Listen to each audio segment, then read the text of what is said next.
Hello, everybody. Welcome back to Liverpool Latest. I'm your host, Matt, and I hope you're all having a fantastic day today. Please leave a like, comment, and subscribe to the channel if you enjoy what you watch today. It certainly helps me, as well as FanArch, quite a bit. And without further ado, let's get right to it. I got a couple of different things to talk about and no time to waste whatsoever. Jamie Carragher is a name I have talked about in the past, as he is a pundit who covers football. I believe, if I'm not mistaken, for the USA and the NBC networks, but I could be wrong about that. So do forgive me if I am, but I know he is a pundit. It's either for NBC or Sky Sports, one of those two. He has been very critical of Mohamed Salah. Now, as we all know, and I've talked about it quite a bit, we worship Mo Salah on this channel. That said, he's still not in great form and deserves to be criticized for that. Jamie Carragher's criticisms are a bit different than his poor form, even though that has something to do with it as well. He says Mohamed Salah has gone silent despite the club's crisis that they're currently in, which is, honestly, I'm not going to lie, kind of shocking. I didn't think about it until I saw the articles covering it. And now, come to think of it, I haven't really seen Salah talk a whole lot about this sort of thing. I mean, maybe he'll post a picture of his family every now and again. But as far as like talking to the media and news outlets, or even giving us an inkling of anything on social media, Mo's been quiet. And I find that to be as much of a problem as Jamie Carragher does, because I think as someone who is a legend and a leader on the team, I think he should be speaking to the media as much as Virgil van Dijk does, honestly. And let's be honest here, Van Dijk has probably done most of the talking on behalf of the club. Whether it's the deal that he had with Wayne Rooney, the brutal comments he had that I reported on in the last video, he's been doing most of the talking outside of Slot. Slot doesn't count. He's the manager. He's got to talk to the media regardless. But Mo has been silent. And Carragher is saying that, he spoke publicly, that being Salah, when he, needed a new contract or receiving multiple Man of the Match awards or Player of the Month awards, things of that nature. He'll talk when it benefits him or is trying to benefit him, but it seems like when the club needs him most to speak up, he is quiet. And even Carragher says it, compared to Salah, Van Dijk is the only one talking as far as players go. Maybe there's a few other ones that are like few and far between, but it's mostly Van Dijk. I don't know if it's just because he's the captain or whatever, but I feel like Salah has to step in there at some point and talk about what's going on with the club. And I find the silence that he has been giving us to be deafening, to be frank. And I once again, I love Salah with all my heart. One of the main reasons I support this club when I started to watch the Premier League and support Liverpool, these last couple of years of me being a fan. And I am a bit sad to agree with Jamie Carragher's points here. I would like to know what you guys think about it, because there's no denying Mo has been poor, but it's also a matter of,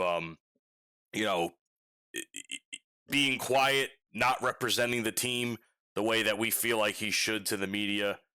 I feel like that's a bit harsh as well. At least not for him, but on behalf of him, I think that's harsh as far as the club goes, and for us as fans who support him, I feel like he should be talking a little bit more. As I continue to talk myself, Jurgen Klopp's comments have been resurfacing a little bit. It seems as though before leaving Liverpool, Klopp named Steven Gerrard as one of the main men he believed would eventually become a Liverpool manager, whether it was after his stint or not. And it seems as though, by the way, this came back from December of 2021. So it seems like everybody was on that train at that point in time, and we didn't even know Klopp was going to be leaving yet. So this was like maybe 2 years before, actually, which is shocking. So, and at that time, Gerrard was managing Aston Villa. So why do I think that this could potentially be a good thing? Okay. Obviously, if we know anything of the history of Liverpool in the early 2000s to the mid 2010s, Steven Gerrard is a legend.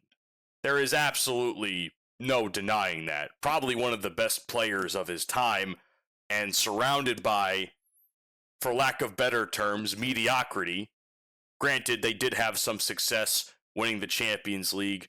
Who could forget the famous Istanbul game, right? But let's be fair here. He's had some managing success. You know, he retired in 2016 as a player. He became the U18 manager, or the under 18 manager, you know, working with Klopp and his staff. He moved to the Rangers in 2018 and transformed the club. He helped them win the Scottish Premiership, the championship, I believe, for that league in 2020 and the 2021 season. And by the way, that ended Celtic's 9-year run, so that was a huge deal. And then he was hired by Aston Villa not too long after in November of 2021. So he has the chops to be a manager. And I think from a personal standpoint, it only makes sense that Steven Gerrard eventually becomes manager for Liverpool. I think I've heard stuff along the lines that he doesn't want the job for whatever reason. Obviously, as a fan, we want to see it happen. Does he want it to have the stress that goes along with it again? Granted, he was already a Premier League manager in the past and seemingly didn't fare so well. Granted, he is no longer with the team. But, you know, let's think about it in this context. You know, at that time, Liverpool were in a tight league race, too, at that as well. They were 1 point behind Man City, which, you know, obviously Man City would eventually win that year's Premier League championship. But I don't even know why these comments have resurfaced. You know, I mean, obviously they would have resurfaced after Klopp announced he was leaving. Clearly, we hired Arne Slot in place of him.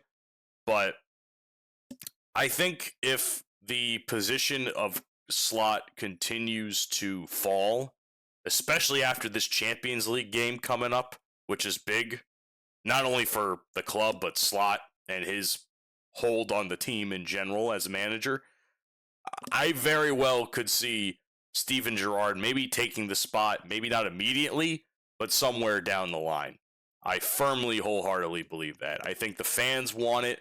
It only makes sense, in my opinion, and I would like to know your thoughts down below about it.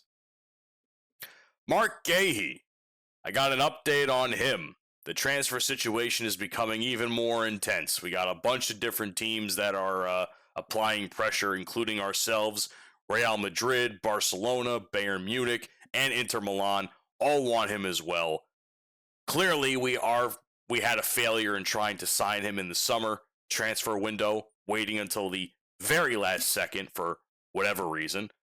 Now, we're trying again, because clearly, Gahey doesn't want to sign a new deal with Crystal Palace. That's evident, which is kind of shocking because they haven't been terrible this season. They've had some success, so I'm really surprised he wants to leave Palace, but that's besides the point. Not to mention, we're in a defensive crisis right now, okay? We have multiple defensive guys out, so much so that it's going to affect our stance in the Champions League game with PSV, which I will get to very, very soon. But I do have a report that I've seen, and exclusive from Indie News. Again, I never understand if I'm saying that right, but either way, they say they understand that Liverpool have submitted a bid for Mark Gahey. They understand that the bid is around $25 million with add-ons, and the bid has not been accepted or rejected as of 5:38 p.m. November 25th, 2025. We'll have to see where it goes. Do I believe that, I believe Gahey is a very important piece to what we need for the defense. I'm going to be flat out and say, I don't think we need Semenyo. I would like to have Semenyo, but we can't have every player under the sun.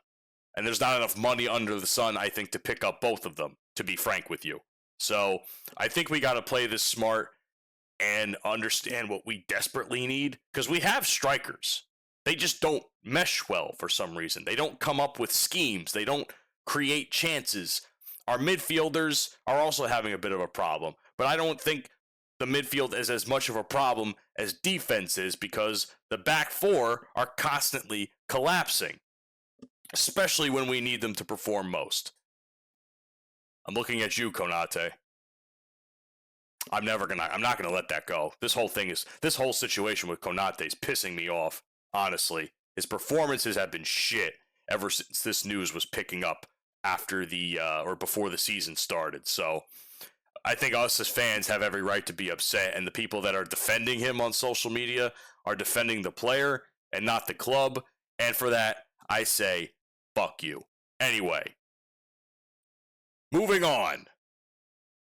PSV, Champions League, today, 3 p.m. my time, United States. We got a lot to talk about here. This is our reset button. We don't win this game, we're screwed, okay? I think if we don't win this game, there is absolutely no coming back. It's an away game in the Netherlands. Much of our guys are Netherlands born, so clearly there's going to be some hard feelings towards them as countrymen, but they got to do what they got to do. They got to come in, they got to win. The Premier League is more or less lost. Regardless of what anybody says on social media, this, fake optimism I'm seeing of, oh, we could still win the league. We could still do this. We just have to have a bunch of miracles happen and we have to pick up our form. No, we lost. All of our chances are basically been extinguished. Arsenal continues to win in dominating fashion. City continues to fall when we need the most to win. So our hopes of defending the title are done. It's just that simple. There's no sugarcoating it, in my opinion. I would like to be wrong, but it doesn't seem like I will be at this point in time. So it's going to be a rough game. We need this win more than anything, because honestly, I think if we win the Champions League or at least make it far, that's the only thing saving Arne Slot's job. Genuinely speaking, that's the only way that we're going to save his job. We already forfeited the EFL Cup. The Carabao Cup, which I still think is one of the worst decisions we could have made. I think any opportunity to win a game and get a title, regardless of what tournament or league, is a missed opportunity. And I think they missed that opportunity putting out the abysmal lineup that they had that day, which still scratches my ass a certain way or itches my ass a certain way. But speaking of lineups, I've seen a couple of potential lineups as jokes or serious. This is a lineup that I personally believe would work in this game. Okay? In goal, clearly, Alisson Becker's got to start. All right? Get Mamardashvili.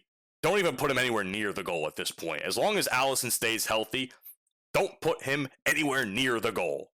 For crying out loud, that guy sucks. I'm going to be honest with you. Defending, Dominic Szoboszlai, and I'll tell you why he's there in a second. Konate, unfortunately. Van Dijk, Robertson, fair. Midfield, Curtis Jones, not my first pick, but understandable. Gravenberch, clearly. McAllister, also a no-brainer in my opinion. Forwards, Salah, Edetike, and for some strange reason, Cody Gakpo will potentially make an appearance. Okay? This is the projected lineup I have seen the most on social media. And I like it except for the starting three forwards.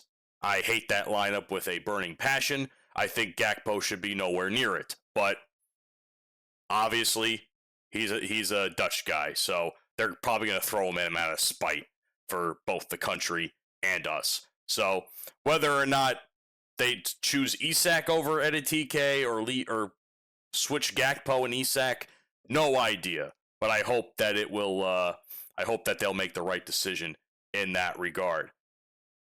Clearly, we have a lot of injuries. Verts is out, which is a huge blow, depending on who you ask. Szoboszlai, like I said, is going to be right back, which I think he performs very well at, to be honest with you. I look forward to seeing what he does there.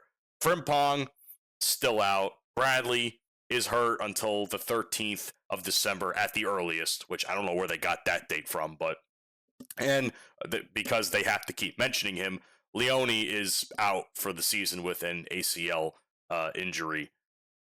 Here's where I am worried about the defending.